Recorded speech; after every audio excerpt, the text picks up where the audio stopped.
আমি আপনাদেরকে একজন সফল ব্যক্তি সম্পর্কে বলতেছি। জুলাইবিস রাদিয়াল্লাহু আনহু ছিলেন কালো মানুষ। কেমন? একটু কালো, খুব উচ্চ বংশের না, খুব সুদর্শন না, খুব লম্বা না, খাটো টাইপের মানুষ, একটু বেটে টাইপের মানুষ। টাকা পয়সা একদমই নাই, একদমই টাকা পয়সা নাই, বংশমর্যাদা এইসব দিক থেকে তাকে আন্ডার স্টেমেট করা হয় আর কি। এমনকি ফিজিক্যাল স্ট্রাকচারও তারা আমাদের অনেকের মধ্যে সুদর্শন না। তার অবস্থা কেমন? নবী সাল্লাল্লাহু আলাইহি ওয়াসাল্লামের সাহাবীরা অন্য হাদিস থেকে বলেছেন যে নবী সাল্লাল্লাহু আলাইহি ওয়াসাল্লাম মসজিদে যেতেন, মদিনায় মসজিদ নববীতে যেতেন, রাস্তার পাশে তিনি পড়ে থাকতেন।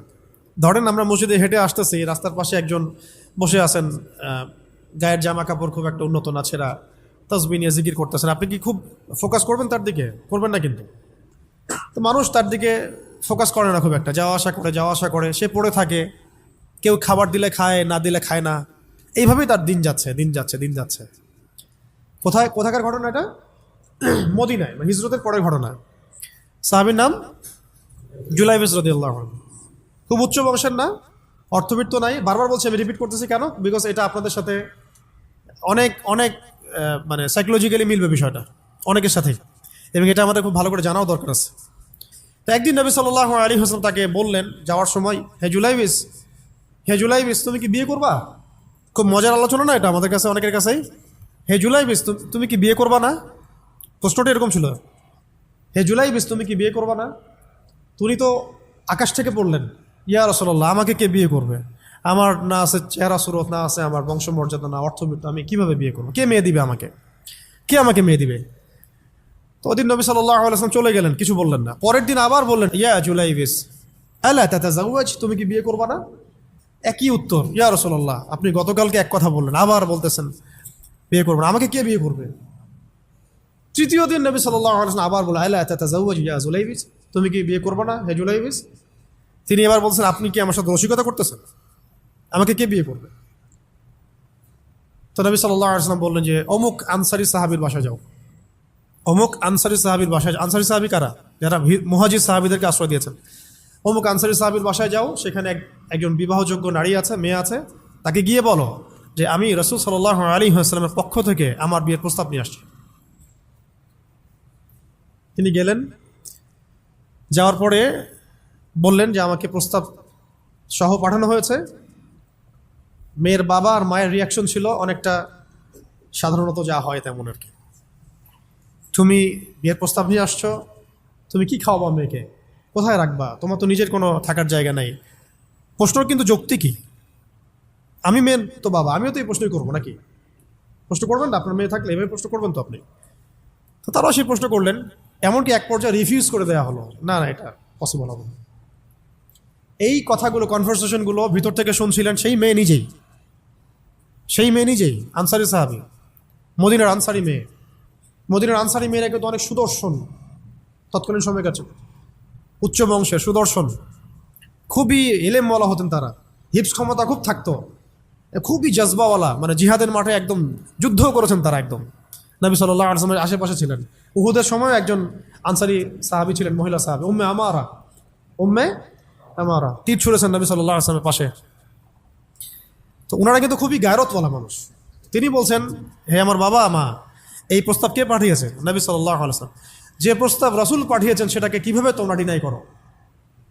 আমি জুলাইবিসকে বিয়ে করবো ইনশাআল্লাহ। কে বলছেন এটা? আপনি পুরা সিস্টেম খুঁজে এরকম একটা আনসারী সাহাবীর মতো মেয়ে আমাকে দিতে পারবেন? ইল্লা মাশাআল্লাহ, হইতে পারে ইল্লা মাশাআল্লাহ। তো ওই মেয়ে, নারী সাহাবী, তিনি রাজি হলেন।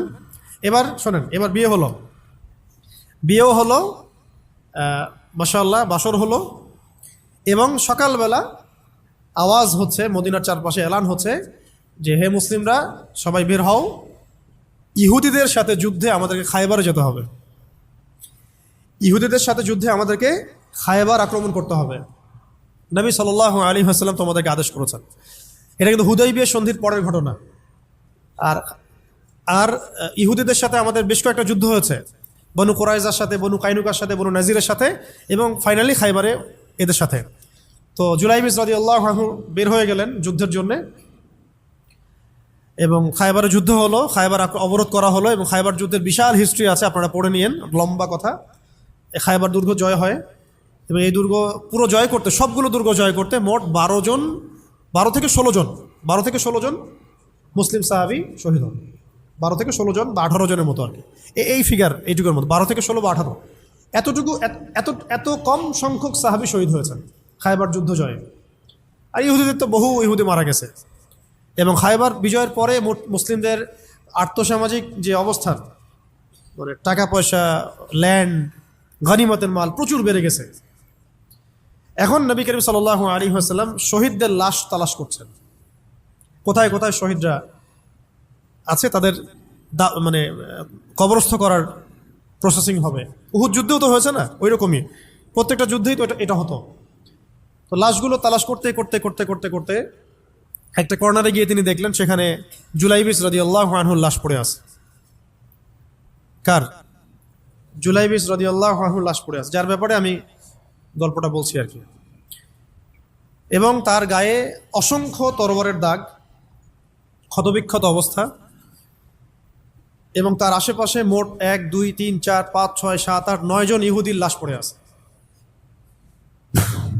ছোট সাহাবি, বলেছি আকৃতিতে ছোট, খুব উঁচু বংশের না, অর্থ সম্পদ কম, দেখতে সুন্দর না। গতকাল বিয়ে করেছেন, কেউ তাকে বিয়ে দিতে যাচ্ছিল না। তার এক পাশে কয়জন ইহুদির লাশ? তার পাশে মোট 9 জন ইহুদির লাশ পড়ে আছে, মাঝখানে তার লাশ ক্ষতবিক্ষত অবস্থায়। এই অংশটুকু আপনারা পড়ে নিয়েন, পড়লে আরও ভালো ফিল করবেন, একা একা পড়লে আরও ভালো ফিল করবেন। নবী সাল্লাল্লাহু আলাইহি ওয়াসাল্লাম নিজে তার কাছে গেলেন। হাদিসের মধ্যে আসছে, সিরাতের কিতাবের মধ্যে আসছে, নবী সাল্লাল্লাহু আলাইহি ওয়াসাল্লাম নিজে তার কাছে গেলেন। যাওয়ার পরে তার যে মাথা, সেই মাথার পাশে নবী সাল্লাল্লাহু আলাইহি ওয়াসাল্লাম বসলেন। বসার পরে নিজের হাতে জুলাইবিস রাদিয়াল্লাহু আনহুর চেহারা থেকে এরকম করে ধুলাবালিগুলো সরান নবী সাল্লাল্লাহু আলাইহি ওয়াসাল্লাম। তার গা থেকে রক্তগুলো আমাদের নবী সাল্লাল্লাহু আলাইহি ওয়াসাল্লাম মুছলেন, আদর করলেন। চুলগুলো ঝাড়লেন। দৃশ্যটা চিন্তা করেন, তার চুলগুলো তিনি ঝাড়তেছেন, চেহারা থেকে রক্তগুলো মুছতেছেন। কে? নবী সাল্লাল্লাহু আলাইহি ওয়াসাল্লাম। তার চেহারা ধুলাবালিগুলো মুছতেছেন। নিজের এই পায়ের মধ্যে, উরুর মধ্যে তার মাথাটাকে নিয়ে এসে রাখলেন নবী সাল্লাল্লাহু আলাইহি ওয়াসাল্লাম। রাখার পর এভাবে আদর করতেছেন। আর এরপর উপরের দিকে তাকালেন, তার জন্য তো দোয়া করলেন, উপরের দিকে তাকালেন, তাকে চোখ নামায় নিলেন। সাহাবায়ে কেরাম তো আশেপাশে আছেন অনেকেই, বললেন যে ইয়া রাসূলুল্লাহ, আপনি এমনটা কেন করলেন, চোখ নামায় নিলেন কেন? তখন তিনি বললেন যে আমি দেখলাম যে জান্নাতের হুরদের মধ্যে অসংখ্য হুর ছুটে আসতেছে, কে জুলাইবিসকে আগে বরণ করবে তার জন্য। তিনি নিজে কাঁদলেন, জুলাইবিসের জন্য নিজে কাঁদলেন, নিজের হাতে তাকে এইভাবে উঠালেন। তিনি ছোট মানুষ ছিলেন। এরপর 2 হাত দিয়ে তাকে উঠাই নিজের হাতে তাকে দাফন করলেন। দাফন করার পর তিনি বললেন, ইয়া জুলাইবিস, হে জুলাইবিস, আনতা মিন্নি ওয়া আনা মিনক, তুমি আমার অংশ, আমি তোমার। হে জুলাইবিস, তুমি আমার, আমি তোমার। হে জুলাইবিস, তুমি আমার, আমি তোমার। এই কথাটা বললেন কে? নবী সাল্লাল্লাহু আলাইহি ওয়াসাল্লাম। এখন আপনাদেরকে আমি সাফল্যের মানদণ্ড কিভাবে বোঝাবো? এর বাইরে কোনো ভাষা নেই আমার কাছে। সাফল্য বলতে কি বোঝান? এই সিস্টেম সাফল্য বলতে কি বোঝায়? এই ওয়ার্ল্ড অর্ডারটা সাফল্য বলতে কি বোঝায়? এই বস্তুবাদী জগৎটা আমাদেরকে সাফল্য বলতে আসলে কি বোঝায়? সাফল্য বলতে বোঝাচ্ছে ইমান।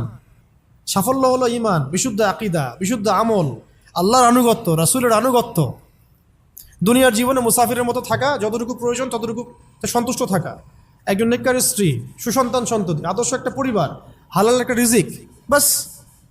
ইসলামের জন্য দাওয়াত, তাবলীগ, মেহনত, দিন প্রতিষ্ঠার চেষ্টা, প্রয়োজনে জিহাদ, প্রয়োজনে শাহাদাত। আর কি আছে সাফল্য বলতে? এরকম সাহাবী একজন নয়, কিন্তু এক একজন সাহাবী সম্পর্কে এক একটা করে কথা বলা যাবে। হানজালা রাদিয়াল্লাহু আনহুর নাম শুনছেন? হানজালা রাদিয়াল্লাহু আনহু, তিনিও বিয়ে করেছেন একদিন। তার পরের দিন সকালে উহুদের যুদ্ধে গিয়েছেন। 70টা আঘাত সহ্য করেছেন, বলা হচ্ছে কিতাবের মতো 70-80টা আঘাত তার দেহে ছিল। শহীদ হয়েছেন।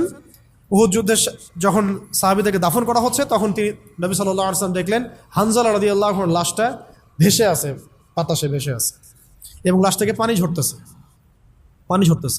সাহাবীরা জিজ্ঞাসা করলেন, ইয়া রাসূলুল্লাহ, এটা কেমন, এটা কিভাবে হচ্ছে? তখন নবীজি বললেন যে হানজালা গত রাতে বিয়ে করেছে, গোসল করার সময় পায় নাই, সে সকালবেলা চলে আসে যুদ্ধের মাঠে। ফেরেশতারা তাকে গোসল দিচ্ছেন, এটার পানি পড়ছে, আমরা দেখতে পাচ্ছি। সাফল্যের সংজ্ঞা আসলে কি? তো আল্লাহ পাক আমাদেরকে আসলে দুনিয়ার হাকিকত বোঝার তৌফিক দান করে। কিছু কিছু আইডিওলজি আছে যেটা আপনার ভিতর চলে আসলে বাকি সব ঠিক হয়ে যাবে। আর এগুলোর যদি ভিতরে ঠিকমতো না বলবৎ হয়, আপনাকে আমি ডালপালার ক্রাইসিস সমাধান, ওয়ার্ল্ড অ্যাফেয়ার্স, ইকোনমি এইসব বুঝে দিনের দিকে হেদায়েত দিতে পারবো না আমরা। আসলে কিছু বিষয় ভিতর থেকে আসতে হবে, যে আগে আপনাকে হাকিকত বুঝতে হবে আসলেই দুনিয়া কি, আখেরাত কি, গন্তব্য কোথায়, কোত্থেকে আসছি, কোথায় যাব, কোত্থেকে আসছি, আমরা যাব কোথায়, কোত্থেকে আসছি, যাব কোথায়, মাঝখানের সময় আমার কাজ কি, কে আমার নবী, কি আমার দিন, আমার দিনের মৌলিক বিষয়গুলো কি, দিনের ইলম কি, আমল সালেহ কি, দিন প্রতিষ্ঠার মেহনত কাকে বলে, কি কি করলে আল্লাহ পাক আমাকে কালকে আমাদের মাঠে নবীদের, শহীদদের, সিদ্দিকদের সাথে হাসর করাবেন। এটা হলো সাফল্যের মূল কথা। এর মানে এই না যে দুনিয়াতে আমরা কিছুই করব না, ব্যবসা করব না, আমরা চাকরি বাকরি করব না, আমরা মানে মুআমালাত মুআশারাত করব না, বিষয়টা তো এমন নয়। কিন্তু কথা হচ্ছে আমাদের মূল উদ্দেশ্যটা কি হবে। স্ত্রী সন্তান তো আমাদেরও আছে, কেন আপনি তাদের ভরণ পোষণ দিবেন, কেন তাদেরকে আপনি বড় করবেন সুন্দর করে? বিকজ তারা আপনার জন্য রিজিকের অংশ, তারা আপনার সদকায়ে জারিয়া, তাদের উপর আপনার হক আছে, আমার উপর তাদের হক আছে। যার যার হক আমি কেন আদায় করবো? আল্লাহর সন্তুষ্টির জন্য। আল্লাহর সন্তুষ্টি অর্জনের জন্য সব কাজ করা, রাসূলের তরিকায় সব কাজ করা এবং হালাল খেয়ে কাজ করা, এগুলো আমাদের সবাইকে যত দ্রুত সম্ভব এগুলো ঠিক করে ফেলতে হবে। অলরেডি আমরা 15 বছর নষ্ট করে ফেলছি। এখন থেকে যদি স্টার্ট করে আপনি আরও 10 বছর পড়াশোনা করেন এবং দিনের জন্য কাজ করতে থাকেন, 10 বছর পরে আপনি নিজেই ফিল করবেন যে যদি কাশ আমি আরও 10 বছর আগে থেকে শুরু করতাম। প্রত্যেক সেই ব্যক্তি যে স্টার্ট করেছে, হেদায়েত পেয়েছে, সে ফিল করেছে যে কাশ এই কাজটা আমি আরও 10 বছর আগে করতাম। কারণ কিয়ামতের মাঠে কেউ যদি 70 জন নবীর সমানও নেকি নিয়ে উঠে, সেও মনে করবে ওই দিন আমার কোনো নেকিই নাই, আমি কিছুই করি নাই। দিনটি এতটাই ভয়াবহ হবে, ওটা নিয়ে আমরা ইনশাল্লাহ পরে একদিন কথা বলব। এখন আজকে লাস্ট অংশে যে আজকের জন্য যতটুকু ওটা বলছি, যে আল্লাহ রাব্বুল আলামিন আমাদেরকে মানে একেবারে তো 1000 বছর হায়াত দিয়ে পাঠান নাই দুনিয়াতে। এই কারণে এই উম্মতের উপরে আল্লাহ রাব্বুল আলামিনের অনেক বড় রহমত আছে, দয়া আছে। কিছু কিছু অকেশন আল্লাহ পাক দিয়ে আমরা খুব সহজেই বেশি নেকি হাসিল করতে পারি। তার মধ্যে যেমন রমজান মাস, লাইলাতুল কদর ইত্যাদি। ঠিক এরকমই রমাদান মাসের পরে সবচেয়ে মর্যাদাপূর্ণ যে মাসটা আল্লাহ রাব্বুল আলামিন আমাদেরকে দিয়েছেন সেটা হলো এই মুহররম। এই মুহররম যেটা আমরা এখন অতিবাহিত করছি, এই মাসটাকে আল্লাহ পাক বলেছেন যে এটা হচ্ছে আল্লাহর মাস। এটা কার মাস? তার বাকি মাসগুলো কি আল্লাহর নয়? অবশ্যই। এটা বোঝানো হচ্ছে এটা আল্লাহ পাকের কাছে অনেক বেশি মর্যাদা মণ্ডিত, সম্মানিত। রক্তিম আকাশ থাকে দেখবেন এই মাসের মধ্যে, রক্তিম আকাশ থাকে, গধূলিটা অনেক রক্তিম হয়। তো এগুলোর আধ্যাত্মিক ইন্টারপ্রিটেশন আমি যাচ্ছি না, কারণ আমাদের এই ওয়ার্ল্ড আধ্যাত্মিক বিষয় অতটা বুঝে না। এখন মূল কথাটা হচ্ছে এই মাসটা আল্লাহর মাস। নবী সাল্লাল্লাহু আলাইহি ওয়াসাল্লাম বলছেন এই মাসে একটা দিন আছে। প্রত্যেকটা হাদিস এবং আয়াতগুলো এখানে কোট করা আছে, পরে কেউ চাইলে আমার কাছে আমি পিডিএফ দিতে পারবো। সময় শর্ট, আমি একটু শর্ট করে বলছি। এই মাসে একটা দিন আছে, এই মাসে একটা দিন আছে যেই দিনে আল্লাহ রাব্বুল আলামিন একটা পুরা জনগোষ্ঠীর তওবা কবুল করেছেন, এবং আগামীতেও বহু জনগোষ্ঠীর তওবা আল্লাহ পাক কবুল করবেন। এই মাসে একটা দিন আছে। এবং একজন সাহাবী জিজ্ঞাসা করছেন, ইয়া রাসূলুল্লাহ, রমাদান মাসের পরে আমি কোন মাসে বেশি রোজা রাখবো? নবীজি বলছেন মুহররম সাল্লাল্লাহু আলাইহি ওয়াসাল্লাম। কোন মাসে? মুহররমে তোমরা বেশি বেশি সাওম রাখো। তো পেলাম এই মাসটা আল্লাহর মাস, এই মাসটা অনেক মর্যাদাপূর্ণ। এই মাসে একটা দিন আছে যে দিনে আল্লাহ পাক তওবা কবুল করেছেন পুরো একটা জনগোষ্ঠীর, ভবিষ্যতেও করবেন ইনশাআল্লাহ। এই দিনটা কোন দিন? অন্য হাদিসে পাওয়া যাচ্ছে এই দিনটা হচ্ছে ইয়ামুল আশুরা, 10ম দিন, যেটা আজকে আমরা অতিবাহিত করলাম। এবং আমরা মাশাআল্লাহ সবাই রোজা রেখেছি আলহামদুলিল্লাহ। এবং নবীজি বলেছেন এই রোজার ফজিলত হিসেবে আমি আল্লাহর কাছে আশা করি যে বিগত 1 বছরের গুনাহ মাফ কাফারা হয়ে যাবে। বিগত 1 বছরে যত গুনাহ হয়েছে ইনশাআল্লাহ এগুলো মাফ হয়ে যাবে ইনশাআল্লাহ। তো কবিরা গুনার জন্য তওবা শর্ত, এটা আলাদা আলাদা আলোচনা। তাহলে এই মাসে আমরা এখন পর্যন্ত যারা রোজা রাখি নাই আরও রোজা রাখবো। যারা আশুরা রেখেছি তো মাশাআল্লাহ হয়ে গেছে। আর যারা 2টা রাখতে চান, 9-10 রেখেছেন মাশাআল্লাহ। যদি না রেখে থাকেন তাহলে কালকে রাখবেন ইনশাল্লাহ, তাহলে 10-11 হয়ে যাবে। তো চেষ্টা করবো এই মাসে বেশি বেশি রোজা রাখা, ঠিক আছে ইনশাল্লাহ। আরেকটা কাজ হলো এই মাসে বেশি বেশি তওবা করা, বেশি বেশি তওবা করা। আমার কিন্তু উদ্দেশ্য ফজিলত বলা নয়, আমার একটা উদ্দেশ্য আছে এই মাসটা নিয়ে কথা বলার। আজকে ওই অংশটুকু বলে আজকে শেষ করবো ইনশাল্লাহ, একটু ধৈর্য ধরেন। তো সাহাবাই কেরাম তাদের ছোট ছোট বাচ্চাদেরকে পর্যন্ত এই মাসে রোজা রাখাতেন, ছোট ছোট বাচ্চাদেরকে রোজা রাখাতেন, যে তোমরা সারাদিন রোজা রাখো, খেলনা দিতেন, খেলতে দিতেন, এই কালচারে তারা অভ্যস্ত করতেন। আজকেও মদিনায় গেলে আপনি দেখবেন রমজান মাসে বাচ্চারা রোজা রাখতেছে, নবমীতে খেলছে, ওখানে ইফতার করতেছে, কি চমৎকার পরিবেশ। তো এই কালচারটা আমাদের মধ্যেও যেন আসে, একজন রাখবো আরেকজনকে রাখাবো, একসাথে ইফতার অ্যারেঞ্জ করবো, একসাথে সাহারি করব, ভালো হবে ইনশাল্লাহ। তো ওই যে কওম, যেই কওমের তওবা আল্লাহ পাক কবুল করেছেন এই মাসে, সেই কওমের নাম হলো বনু ইসরাইল। কি নাম? বনু ইসরাইল। বনু ইসরাইল কাদেরকে বলে? ইব্রাহিম আলাইহিস সালামের 2 সন্তান। কয় সন্তান? এক সন্তানের নাম ইসমাইল আলাইহিস সালাম, যিনি থাকেন মক্কায়। কোথায়? ওই যে মক্কায় রেখে আসা হলো। এই ইসমাইল আলাইহিস সালামের বংশে আছে একজন ব্যক্তি, তার নাম আদনান। হ্যাঁ, তারপরে এখানেই আরও অনেকগুলো গোত্র আস্তে আস্তে এসেছে, বনু হাশেম, বনু মখজুম, বনু তাই, বনু আদি, অনেক গোত্র।